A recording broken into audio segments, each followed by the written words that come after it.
ஒரு குருவும் சீடரும் பேசிக்கிறாங்க. அதுதான் என்னன்னு இன்னைக்கு நம்ம பார்க்க போறோம். சீடர் வந்து குரு கிட்ட சொல்றாரு, குருவே என்னுடைய வாழ்க்கையில சந்தோஷமே இல்ல. எனக்கு வந்து சந்தோஷம் வேணும். அப்ப நான் அதுக்காக என்ன செய்யணும் அப்படின்னு சொல்லிட்டு சீடர் வந்து குரு கிட்ட கேட்கிறாரு. அதுக்கு குரு சொல்றாரு, அப்படியா? வா உனக்கு ஒரு ஐடியா சொல்றேன் அப்படின்னு சொல்லிட்டு ஒரு தோட்டத்துக்கு கூட்டிட்டு போறாரு. அந்த தோட்டத்துல நிறைய பட்டாம்பூச்சிகள் இருக்கு. அந்த பட்டாம்பூச்சிகள்ல ஏதாவது ஒரு பட்டாம்பூச்சியை நீ போய் பிடிச்சிட்டு வா பார்க்கலாம் அப்படின்னு சொல்லிட்டு குரு வந்து சீடர்கிட்ட சொல்றாரு.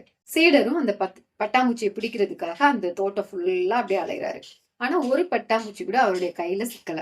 அப்ப திருப்பி வந்து சொல்றாரு, குருவே ஒரு பட்டாம்பூச்சியை கூட என்னால பிடிக்க முடியல அப்படின்னு சொல்றாரு. சரி, ஓகே, பரவாயில்ல. கொஞ்ச நேரம் இங்க தோட்டத்திலே உட்காந்து நம்ம இந்த அமைதியை வந்து ரசிப்போம். கொஞ்ச நேரம் தோட்டத்தினுடைய அழகை ரசிப்போம் அப்படின்னு சொல்லிட்டு 2 பேரும் அமைதியா அந்த தோட்டத்திலே உட்காந்துடுறாங்க. இப்ப வந்து என்ன ஆகுதுன்னா, அங்க அந்த பட்டாம்பூச்சிலாம் பறந்து போச்சு இல்லையா? அதெல்லாம் தன்னாலேயே வந்து அவங்கள தேடி வருது. அவங்களோட தோள்கள்ல கூட சில பட்டாம்பூச்சிகள் அமருது. அப்ப குரு சொல்றாரு, வாழ்க்கையும் இந்த மாதிரி தான். சந்தோஷத்த தேடி நம்ம ஓடிக்கிட்டே இருந்தோம் அப்படின்னா, கட்டாயமா நம்மளுக்கு அது கிடைக்காது. நம்ம அத துரத்தி போயிட்டே இருப்போம். நம்ம இருக்கிற இடத்திலேயே நம்மளுக்கு நெறைய சந்தோஷங்கள் நம்மள சுத்தி இருக்கு. நம்மளுக்கு வந்து அது தெரியல.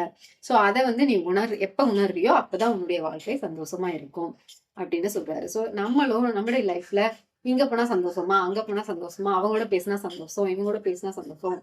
அந்த மாதிரிலாம் இல்லாம, நம்ம நம்மளுடைய வேலைகள சரியா செஞ்சுட்டு இருக்கோம் அப்படின்னா, நம்மள தேடி சந்தோஷம் வரும்.